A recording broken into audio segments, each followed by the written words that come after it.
마태복음 13장 47절에서 50절. 자, 여기 앞에 있는데 우리 다 함께 같이 합독할까요? 시작. 또 천국은 마치 바다에 치고 각종 물고기를 모으는 그물과 같으니 그물에 가득함에 물가로 끌어내고 앉아서 좋은 것은 그릇에 담고 못된 것은 내버리느니라. 세상 끝에도 이러하리라. 천사들이 와서 의인 중에서 악인을 갈라내어 풀무불에 던져 넣으리니 거기서 울며 이를 갈리라. 아멘. 우리 잠깐 기도하겠습니다. 거룩하신 하나님, 이 시간에 부족한 종을 들어 하나님의 말씀을 선포케 하시니 성령 하나님 이곳에 오셔서 저희들에게 이 말씀을 깨달을 수 있는 귀와 눈을 열어 주옵시고 저희들 영혼 가운데 풍성한 은혜를 허락하여 주옵소서. 예수님의 이름으로 기도합나이다. 아멘. 아멘. 자, 오늘의 말씀은 물고기를 갈라내는 기준이라는 주제를 가지고 말씀을 전하고자 합니다. 그동안 비유 시리즈를 이제 지난번까지 5번 했는데 오늘 6번째입니다. 제 친구 목사님 중에 이제 딸이 4명 있는 우리 목사님이 계세요. 근데 큰애가 지금 우리 큰애랑 동갑이거든요. 아니 둘째랑 동갑인데 18살이에요. 근데 이번에 5째를 낳지 뭡니까? 근데 딸을 넷 낳다가 5째로 아들을 낳습니다. 그래서 참 그 가족이 참 다복한데 지금 양재에서 목회를 하거든요. 양재. 그래서 교인들도 꽤 많이 모이는데 그 아들 이름을 뭐라고 쳤냐면 여준이라고 줬습니다. 여준. 그래서 여유 여자에다가 기준 준자예요. 그래서 여유 있는 기준을 가져라. 사람과 사람을 만나고 또 세상을 살아갈 때 여유 있는 기준을 가져라 라는 뜻으로 그렇게 이름을 지었다고 합니다. 그 목사님이 원래 학부 때 철학을 전공했는데 이름을 아주 철학적으로 줬어요. 오늘은 여유 있는 기준이 아니라 갈라내는 기준입니다. 갈라내는 기준. 일명 갈준이죠. 갈준. 줄여서 물고기를 갈라내는 기준을 사실 오늘 성경에서 이야기하고 있습니다. 이 내용을 보면 바다에 이제 그물을 던졌다 했는데 원래 그물이란 말은 이것 좀 닫아주세요. 네. 그물이란 말은 원문에 보면 사게네라고 나옵니다. 사게네. 이 사게네라는 그물은 어떤 뜻이냐면은 배가 2대가 이렇게 그물을 치고 가다가 이 추를 무거운 걸 달아요. 그래서 바닥부터 이 그물을 쫙 끓는 거죠. 위에는 둥둥 뜨는 이제 그 부표물을 달고 밑에부터 쭉 끓으니까 작은 물고기부터 큰 물고기까지 몽땅 잡게 되는 거예요. 그래서 각종 물고기를 다 잡게 됩니다. 그렇게 그물을 뿌리고 고기를 잡게 된 거예요. 그래서 수많은 고기들을 잡아가지고 해변가로 나와서 이제 어부들이 이제 그들이 볼 때 좋은 것과 못된 것을 구별해가지고 좋은 것은 좋은 그릇에 담고 못된 것은 버렸다라는 것이 사실 오늘 본문의 내용입니다. 본문의 내용을 보면은 아주 간단해요. 사실 이 물고기는 이 그물의 비유는 이제 이 물고기를 볼 때에는 어떤 의미를 줄 수가 있냐면 예수님께서 하나님 나라의 복음을 막 선포하고 다니는데 그 복음을 듣고 반응하는 사람들을 가리키는 거예요. 그리고 그 사람들 가운데에 이제 못된 물고기와 좋은 물고기는 그 복음에 대해서 어떻게 반응하느냐. 그래서 참되게 반응한 참된 제자와 거짓된 제자를 구별하고 또 하나님의 통치를 받는 백성들과 또 그의 자녀 아니면 사단과 마귀의 통치를 받는 자녀와 그들을 따르는 자들을 구별해야 한다라는 의미입니다. 이것은 이제 알곡과 가라지 비유에서 알곡과 가라지를 현 세상에 하나님이 그냥 두신다는 거죠. 최후의 가라지를 뽑아내는데 바로 가라지를 뽑아내는 바로 그 시점과 동일한 거예요. 그물이 그와 같다는 거예요. 오늘 본문에 보면 어부는 천사라고 나옵니다. 그리고 좋은 물고기는 의인이라고 나오고 나쁜 물고기는 악인이라고 나옵니다. 여기 보면 좋은 것과 못된 것, 이것은 원문에 보면 좋은 것은 칼로스라고 하는데 원래 의미가 이렇습니다. 미적으로는 너무나 아름답고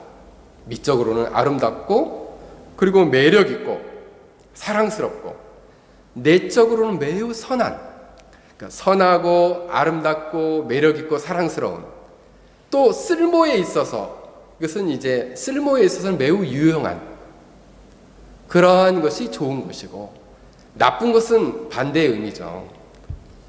성경 창세기에 보면 하나님 보시기에 좋았더라, 하나님이 보시기에 좋았더라라는 그 선한 의미, 토브의 의미가 바로 헬라어로는 칼로스예요. 그러니까 매우 좋다라는 의미죠. 반대로 못된 것은 헬라어로는 사프로스인데 이건 썩은, 부패한, 쓸모없는 이런 뜻입니다. 그러니까 너무 쓰기에 부적합하고 나쁜, 무익한, 무가치한 이런 의미입니다. 그러니까 물고기가 부패해서 쓸모가 없다라는 의미가 아니라 물고기가 별로 가치가 없다, 무익하다 이런 의미예요. 레위기 1장 9절 10절을 보거나 또 신명기 14장 9절 10절을 보면 유대인들의 율법으로 볼 때 쓸모있는 물고기가 있고 쓸모없는 물고기가 있어요. 쓸모있는 물고기는 지느러미와 비늘이 있는 물고기. 그러니까 지느러미가 없는 물고기도 있나요?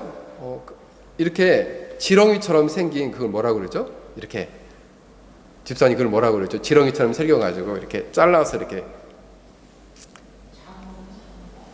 장어 말고요. 그게 좀 미꾸라지 말고요. 그 지렁이처럼 생겼는데 이렇게 커요. 그래갖고 둥둥 떠다녀서 그거를 잘라서 이렇게 초고추장을 찍어 먹기도 하는데 갑자기 이름이 생각이 안 나네. 그건 지느러미가 없어요. 지느러미가 없습니다. 그건 이렇게 둥그렇게 생겨가지고 구멍이 뿡 뚫려 있어요. 개불. 예, 개불. 그런 것은 유대인들이 볼 때는 부정한 거예요. 비늘이 없는 거, 비늘 없는 장어라든지 미꾸라지라든지 이런 거는 유대인들이 볼 때 부정한 거예요. 근데 이런 거는 사실 1차적인 의미로, 이 본래 당시로 볼 때 1차적인 의미로 볼 때는 이러한 가치 있는 물고기, 가치 없는 물고기 이렇게 나눴다는 거죠. 그런데 이 그물의 비유가 오늘 성경에 보면 천국의 비유라는 거예요. 천국의 비유. 천국에서는 그러면 하나님 나라에 부합한 사람이 있고 하나님 나라에 부합하지 않는 사람이 있다는 겁니다. 그러면 하나님 나라에 부합한 사람은 뭘까요? 이것을 세 가지 관점에서 살펴보고자 합니다. 첫 번째는 하나님이 창조하신 목적의 기준에서 한번 보면 하나님이 창조하신 목적에 부합한 사람은 선하고 좋은 것이고 의인이고, 하나님 목적에 부합하지 않게 살아가는 사람은 못된 것이고, 그리고 하나님 나라에 부합하지 않는 사람이라는 것입니다. 하나님이 처음 인간을 창조했을 때 도덕적 형상을 가지고 창조했죠. 도덕적 형상이라는 것은 쉽게 말하면 지성을 가진 존재로 창조해서 하나님을 알아가게 하셨어요. 마음 안에는 사랑을 둬서 그 사랑을 가지고 사랑하게 하시고, 마음 안에 선한 의지를 줘서 하나님 뜻을 잘 분별하고 순종하도록 하셨다는 거예요. 그래서 그 삶 자체가 하나님을 알고 사랑하고 순종하며 살아가는 것이 창조의 목적에 부합한 사랑의 모습입니다. 근데 반대로 창조하신 목적대로, 그러니까 하나님이 이 땅에 있는 모든 것도 다 목적을 가지고 창조하셨는데, 목적을 가지고 창조했거든요.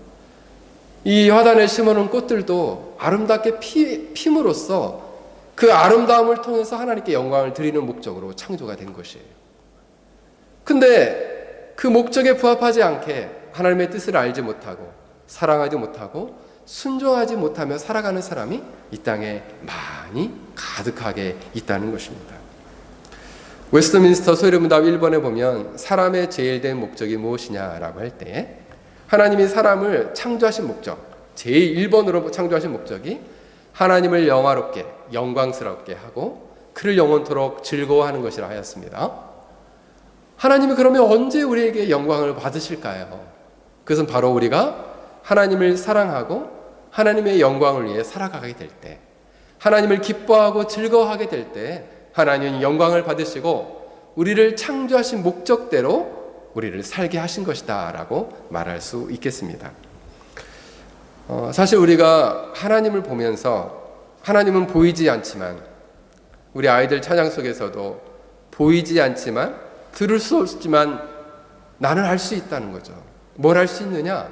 내 마음에 계신 예수님을 알 수 있고, 또 보이지 않는 하나님 마음 안에 그 아름다움을 가지고 계시고, 우리를 향한 사랑을 가지고 계시고, 그분이 얼마나 위대하신 분이시라는 것을 우리는 알 수 있다는 거예요.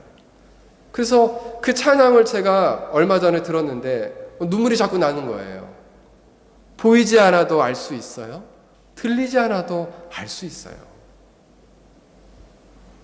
그래서 그분을 우리 마음 가운데 정말 그분은 나에게 중요한 분이구나.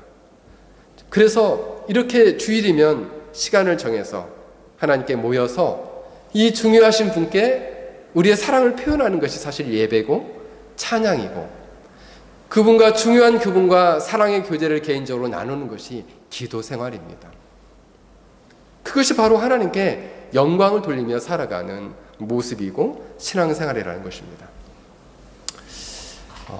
1600년도, 1605년도에 태어나셨는데, 이분은 이름이 로렌스라는 이제 천주교 이제 카톨릭 교인인데, 카톨릭 교인임에도 불구하고 기독교에서도 그분의 신앙에 대해서 아주 높게 평가하는 분이 한 분 계십니다.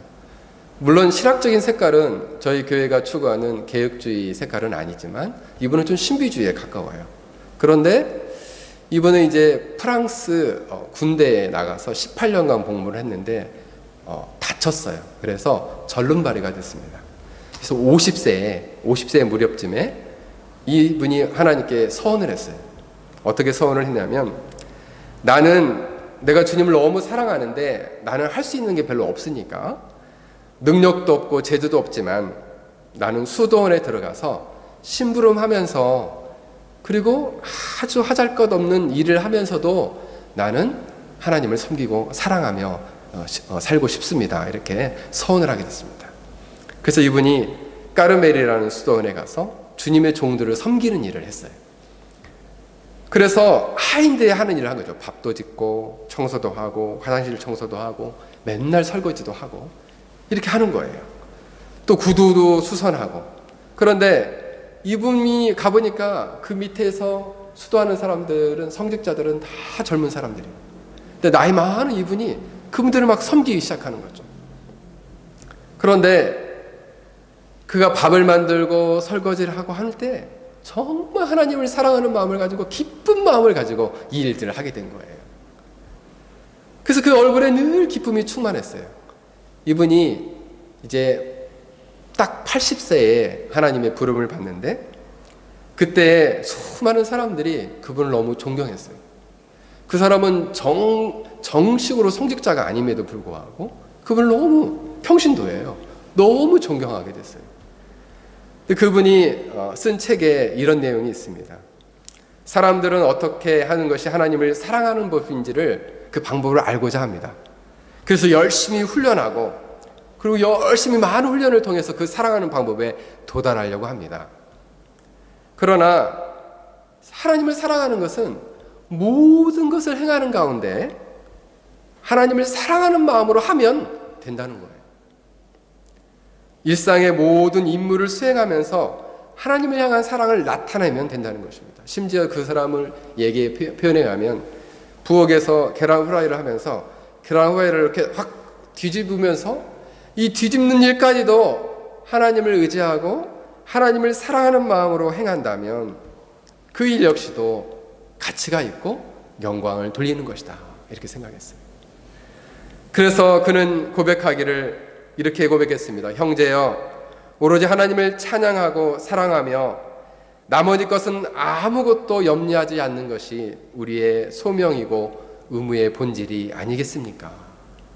오로지 하나님을 찬양하고 경배하고 예배하는 것만이 진정한 자신의 소명이고 의무라 고백한 것입니다.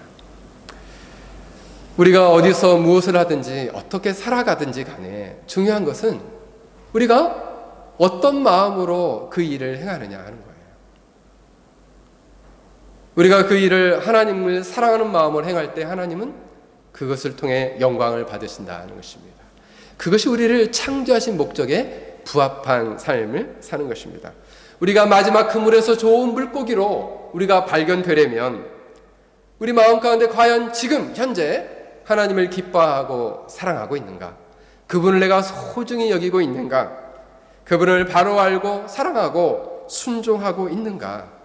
그분의 이름을 드높이는 삶을 살려고 애를 쓰고 있느냐? 만약 우리가 그런 삶을 살고 있다면 우리는 마지막 그날의 좋은 물고기로 하나님 앞에 발견되게 될 것입니다. 두 번째로 구원의 관점에서 볼 때 좋은 물고기는 어떤 물고기일까요? 자신의 죄를 철저히 회개하고 예수 그리스도가 자신의 죄를 용서해 주신다는 것을 경험하고 예수님이 우리에게 베푸신 그 구속의 은혜를 진실한 믿음으로 받아들여서 영원한 생명을 얻었느냐 하는 것이에요. 한마디로 말하면 마음 안에 영원한 생명이 있느냐 없느냐 하는 것입니다.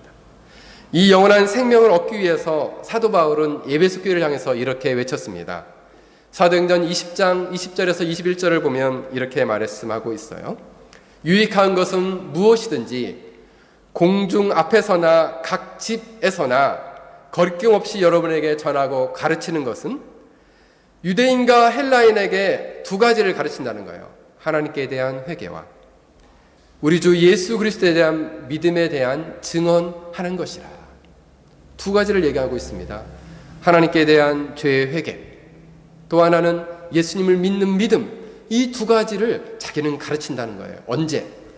에베소 교인과 마지막 이별할 때예요. 최후의 말씀이거든요. 여러분, 최후의 만남 때 가장 하고 싶은 얘기를 하는 거죠. 난 너희들이 두 가지가 있었으면 좋겠다. 하나님께 대한 회개와 예수님에 대한 진실한 믿음, 이 두 가지를 가졌으면 좋겠다. 왜 사도 바울은 이 두 가지를 꼭 에베소 교인에게 전하고 싶었을까요? 그것은 그들 영혼 안에 영생이 심기어지기를 원했기 때문입니다.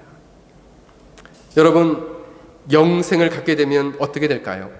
그 영생, 참된 회심을 통해 영생을 갖게 되면 두 가지를 방향으로 삶이 나타납니다. 하나는 소극적인 방향에서는 그 마음 안에 죄의 통치로 인해서 어두워져 있어요. 어둡고 소경된 것을 제거하고 어둠을 제거하고 영적인 어둠을 밝히 제거하는 거예요. 그리고 그 마음의 의지, 그 마음의 부패함과 단단한 완고함을 깨트린다는 거예요. 그래서 죽음의 노예에서, 죄의 노예에서 풀려나게 된다는 것입니다. 또 하나의 방향은 그래서 생명은 끊임없이 대항하는 거죠. 죄에 대해서, 죽음에 대해서 계속 대항하는 거예요. 영적 어둠에 대해서, 마음의 완고함에 대해서 자꾸 대항하는 거예요. 뭐가요? 영적 생명이 있다면. 그러면 적극적인 방향에서는 이 생명은 어떻게 발휘가 될까요?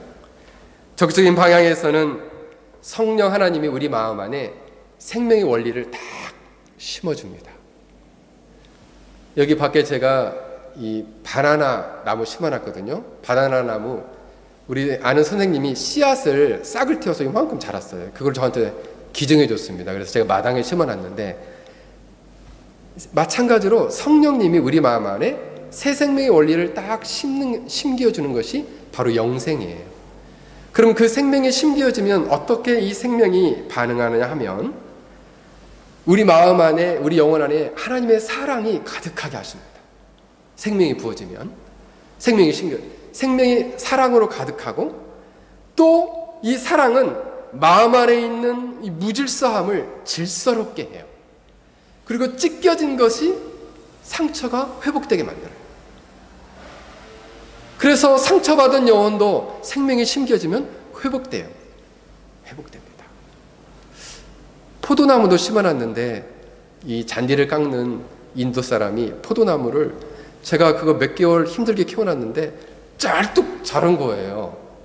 포도나무 가지를 밤에 이렇게 치다 보니까 그를 짤뚝 자른 거예요. 그래서 내가 너 이거 왜 이렇게 했니? 내가 이거 너 조심하라고 했잖아. 얘기를 했는데 제가 인도말을 잘 못해가지고 그냥 말을 잘 못했어요.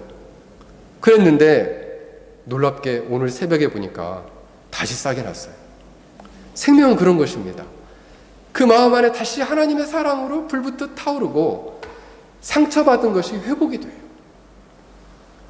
그리고 놀랍게 하나님의 뜻을 깨닫고 기뻐하고 순종하는 마음대로 적극적으로 이 생명이 발휘가 되게 됩니다. 존 오웬이라는 청교도는, 이분은 청교도 중에서도 황태자라고 하는 아주 탁월한 목사님은 이 영생의 특징에 대해서 바로 세 가지를 얘기했는데 대표적으로는 두 가지예요. 은혜와 평안이에요. 하나님이 은혜라는 것은 사랑의 감동이거든요. 마음 안에 사랑으로 감동을 우리를 일으켜 주시고 그리고 그 마음 안에 평안을 주신다는 거예요. 여러분, 그래서 놀랍게 이 은혜의 힘은 영적인 어두움을 제하여 버리고 그리고 영적인 어두움을 제할 뿐만 아니라 마음 안에 있는 부패함을 제하여 버리고 완고함을 깨트리는 힘을 가지고 있다는 거예요. 그래서 우리 마음 안에 이제는 하나님의 사랑으로 가득 차서 창조의 목적대로 하나님을 기뻐하며 살아갈 수 있도록 하신다는 거죠. 무엇이요? 영적 생명이요.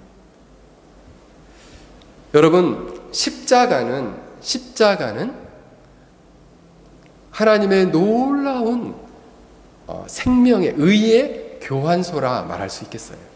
이걸 신학적으로는 의의 전가라고 하는데 고린도후서 5장 17절을 보면 이렇게 말씀하고 있습니다. 누구든지 그리스도 안에 있으면 새로운 피조물이라. 이전 것은 지났으니 보라 새 것이 되었도다 말씀하고 있어요. 믿음으로 말미암아 새로운 사람이 되었다는 거예요. 여러분, 이 의미는 어떤 의미냐면 내가 죄를 회개하고 예수님을 나의 구원주요 하나님의 아들로 받아들이면 우리 안에 나의 죄는 주님이 다 가져가시고 그리스도의 아름답고 올바른 의, 빛나는 의가 내 안에 이렇게 들어와서 나를 덧입히게 된다는 거예요. 그래서 내 죄는 없어지고 의로 옷을 입게 됐다는 거죠. 의롭게 된 거예요. 이게 믿어지십니까? 옛날 오래전 얘기인데 옛날 미국 서부에 한 청년이 살고 있었어요. 근데 이 사람이 평소에는 괜찮은 사람이었는데 도박을 하다가 큰 돈을 걸었는데 마침 그 사람이 사기를 치는 듯한 느낌이 들었어요. 그래서 막 싸우다가 총으로 쏴서 죽이고 말았습니다. 그래서 이제 감옥에 갇히게 됐는데 가족들이 이건 우발적인 사고이기 때문에 막 모든 동네 사람들이 탄원서를 써가지고 주지사님 이 사람을 제발 사면해 달라고 요청을 했어요. 근데 주지사가 가만히 생각을 해보니까 우발적인 사고고 젊은 청년이니까 이 사람을 사면시켜줘야겠다 해서 사면서를 써가지고 그 감옥에 갔습니다. 그래서 주지사가 말했어요. 청년 나와 잠깐 좀 얘기합시다. 그랬더니 이 청년이 갑자기 화를 확 내는 거예요. 나한테 전도하러 온 목사구나 이렇게 생각한 거죠. 내가 사형 선고 받았다고 당신 나한테 전도하러 온 거냐 그러면서 화를 확 낸 거예요. 그게 아니라 내가 당신에게 기쁜 좋은 소식을 주려고 왔다는 거. 왔으니까 근데 제발 내 말 좀 들어봐 이랬어요. 그래서 다시 화를 냈어요. 나는 듣기 싫어. 나는 그냥 이대로 죽을 거야 이렇게 생각했어요. 그래서 주지사는 하는 수 없이 돌아왔습니다. 이때 간수가 이 죄인에게 얘기했어요. 이 청년에게 아니 주지사님이 당신을 만나러 왔는데 왜 당신은 만나지 않는 거냐. 주지사님이 저를 만나러 왔다고요? 그래 주지사님이 너를 사면하기 위해서 이곳에 오신 거였어. 그때 후회했지만 이 사면을 받지 못했습니다. 그래서 사형장에 섰어요. 그리고 그가 이렇게 고백했습니다. 나는 살인해서 죽는 것이 아니라 사면장을 갖고 온 주지사를 몰라보고 거부해서 죽는 것이다. 이 얘기는 무엇입니까? 정말 예수님으로 말미암아 우리의 죄를 사하여 주신다는 것이 처음에는 이 청년처럼 믿어지지 않는 거예요. 그러나 이 사실을 믿기만 하면 진정 복된 소식, 죄의 사슬에서 사단의 노예에서 풀려나서 죄에서 의로, 사단에서 하나님의 통치로 완전한 자유를 누리게 된다는 거예요. 이 사실을 믿으라라는 것입니다. 그러면 영생이 주어진다는 것이에요. 여러분 영혼 안에 영생이 있습니까? 이 영생이 있으면 생명으로 말미암아 사랑과 기쁨, 평안을 누리게 되실 것입니다. 만일 이 영생이 없다면 장차 우리는 하나님 나라가 완성될 때 좋은 물고기로 발견될 수 없을 것입니다. 그러므로 우리 안에 이러한 영생을 주시도록 간구하고 기도할 수 있기를 주의 이름으로 간절히 축원합니다. 마지막 세 번째로는 교회론적 관점에서 바로 우리의 영혼이, 우리의 교회의 머리는 예수님이시고 그리고 교회는 그리스도의 몸인데 내가 영적으로 그리스도의 몸에 접붙여져 있느냐 하는 것이에요. 그리스도와 연합해 있느냐, 그리스도의 몸인 교회와 연합해 있느냐 하는 것입니다. 우리가 영적으로 생명을 얻었다면 우리는 그리스도의 몸이요 신부고 충만이라 이렇게 말할 수 있습니다. 여러분, 보이지 않는 교회는 과거, 현재, 미래에 택함받은 모든 사람이 보이지 않는 교회예요. 그러나 이 보이지 않는 교회가 보이는 교회와 합해져 있어요. 이 보이는 교회는 바로 예수님을 나의 구원주요 하나님의 아들로 고백하는 사람들의 모임이에요. 그런데 여기에는 아직도 이것을 고백하지 못하다면 그리스도와 보이지 않는 영적인 몸으로 택함받은 무리와 연합될 수 없다는 사실입니다. 그러므로 우리가 그리스도와 영적으로 접붙여 있느냐, 더 나아가서 우리가 공식적으로 우리가 보이는 교회, 이런 유형의 교회, 신앙 고백을 통해서 함께 거룩한 무리를 이루고 있느냐는 너무나 중요한 것입니다. 고린도전서 1장 2절에 보면 사도 바울과 소스데네가 고린도 교회에게 편지를 보냅니다. 그러면서 이렇게 얘기를 해요. 고린도에 있는 하나님의 교회 곧 그리스도 예수 안에 거룩하여지고, 고린도 교회가 그리스도 예수 안에 거룩해진 교회라는 거예요. 두 번째는 바로 자기의 노력이 아닌 하나님의 성도라 부르심을 받은 자들과 성도라 부르심, 하나님의 부름으로 여러분을 불러주셨다는 거예요.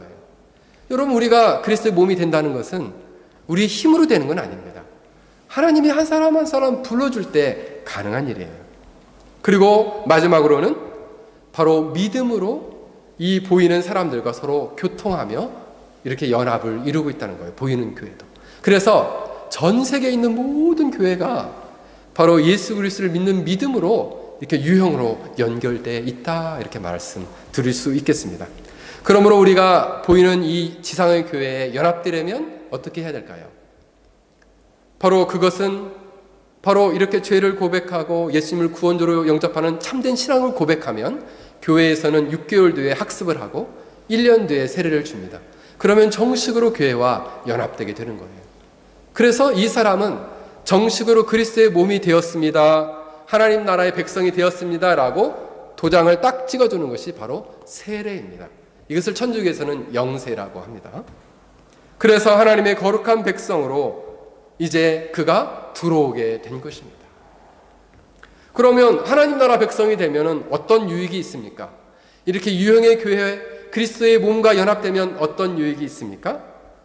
바로 하나님께서 그를 특별하게 보호하시고 돌보신다는 거예요.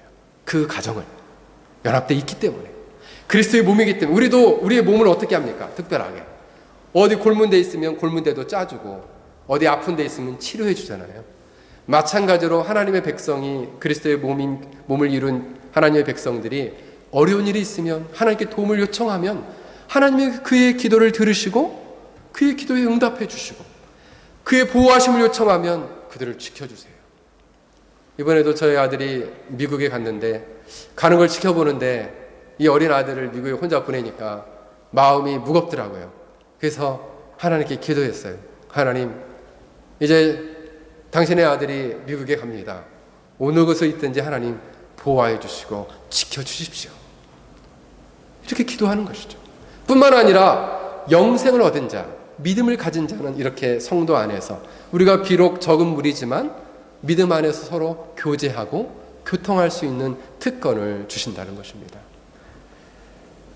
그리고 더 나아가서는 구원의 일반적인 은총인 성례, 세례와 성찬에 참여할 수 있는 은혜를 주시고 하나님의 말씀을 들을 수 있는 기회를 주신다는 거예요. 이렇게 함으로써 그들은 하나님의 거룩한 백성으로서 이 땅에서 하나님을 섬기고 그리고 하나님을 의지하며 살 수 있도록 해 주신다는 것입니다. 그런데 안타깝게도 이 땅에는 정말 타락한 교회가 너무나 많이 있다는 거예요. 보이는 교회에 이런 순수한 교회에도 거짓된 것들이 이 교회 안에 침투해 있다는 것이죠. 지난주에 PD수첩의 한 교회에 대해서 나왔는데 그 교회는 기독교 교제 안에서는 이단으로 정죄한 교회입니다. 귀신을 쫓는 교회인데 그 교회 목사님이 젊은 여자와 이런 그 잘못된 그런 범죄하는 것들을 영상으로 보여줄 때 저는 사실 그것을 보지 않았어요. 왜냐하면 세상이 너무 악하기 때문에. 그러므로 우리는 실망합니다. 우리가 보이는 교회에서 어떻게 건강한 교회를 찾을 수 있겠습니까? 그러나 하나님은 놀라운 섭리 가운데 그루터기와 같은 교회를 남겨둔다는 것이에요. 한 젊은이가 스펄전 목사님을 찾아갔습니다. 스펄전 목사님은 영국에서 영국 부흥을 일으켰던 아주 유명한 목사님이십니다. 그분은 한 2만 명 정도를 목회하셨는데 근데 그 젊은이가 그 목사님을 찾아가서 이렇게 이야기했습니다. 목사님, 저는 교회 생활이 너무 힘든데 늘 시험에 듭니다. 목사님, 정말 문제가 하나도 없고 완전한 교회 하나만 소개시켜 주세요 라고 목사님께 얘기했어요. 그랬더니 목사님이 하는 얘기가 그런 교회 있으면 나한테도 좀 소개해달라. 나도 그 교회 교인이 좀 되게 나도 좀 소개해달라. 그렇게 얘기를 했어요. 그러면서 웃으시면서 하는 얘기가 자네가 그러면 그 교회를 만약 찾는다면 자네는 절대 그 교회에 등록하지 말아라. 그래서 왜 그렇습니까?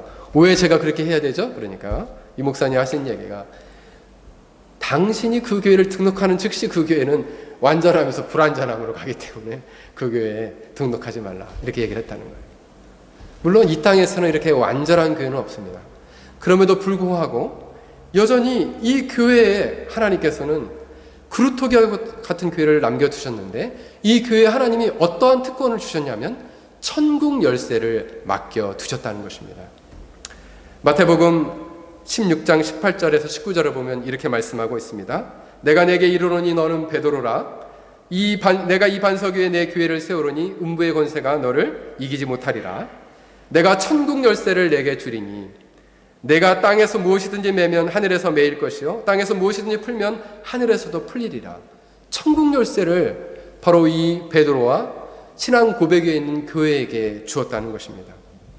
천국 열쇠는 무엇일까요? 하이델베르그 요리문답 83번에는 천국 열쇠에 대해서 이렇게 말씀하고 있습니다.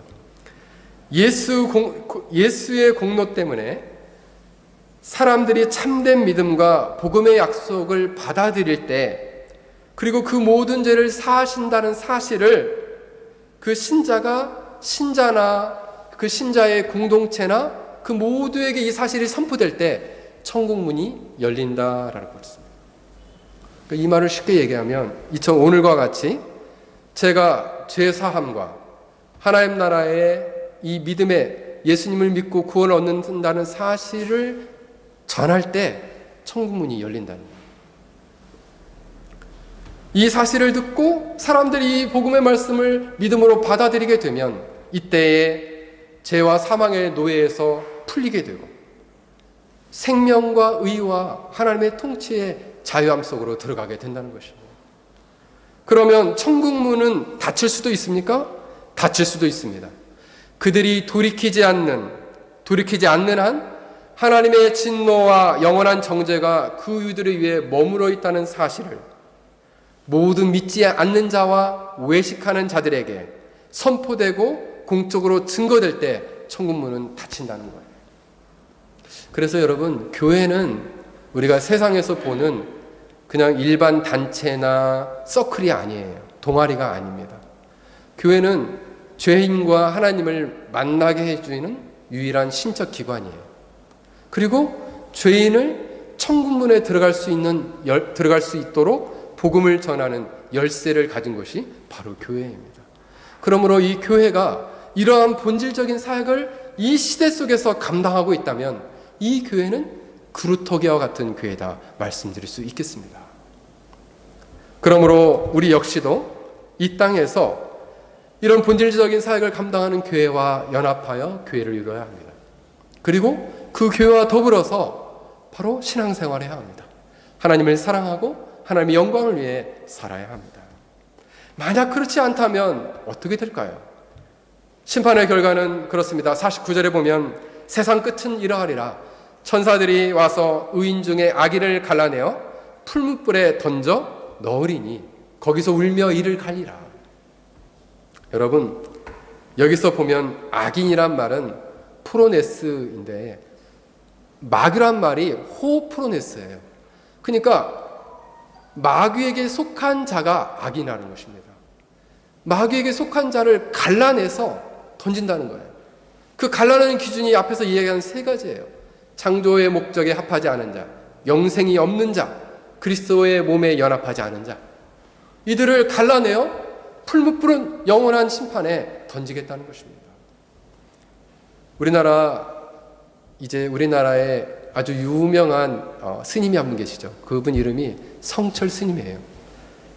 이분은 결혼 직후 처자식을 버리고 부모를 떠나서 이제 수양을 했습니다.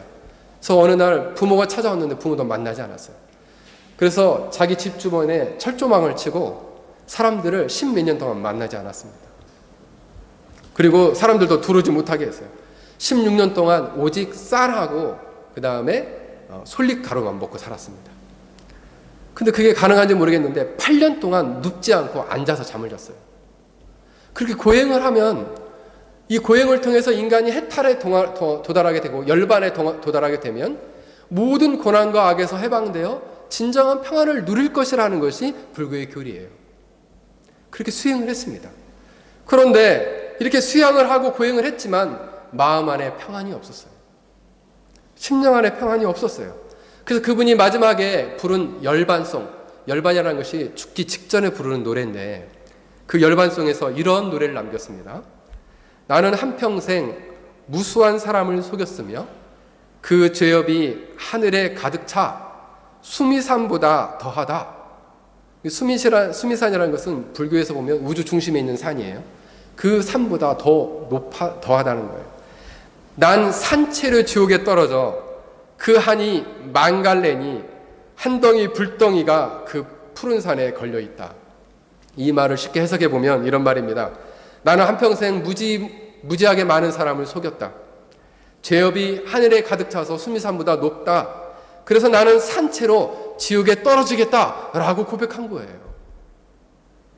이게 바로 인간이 처해 있는 현실을 보여주는 것입니다.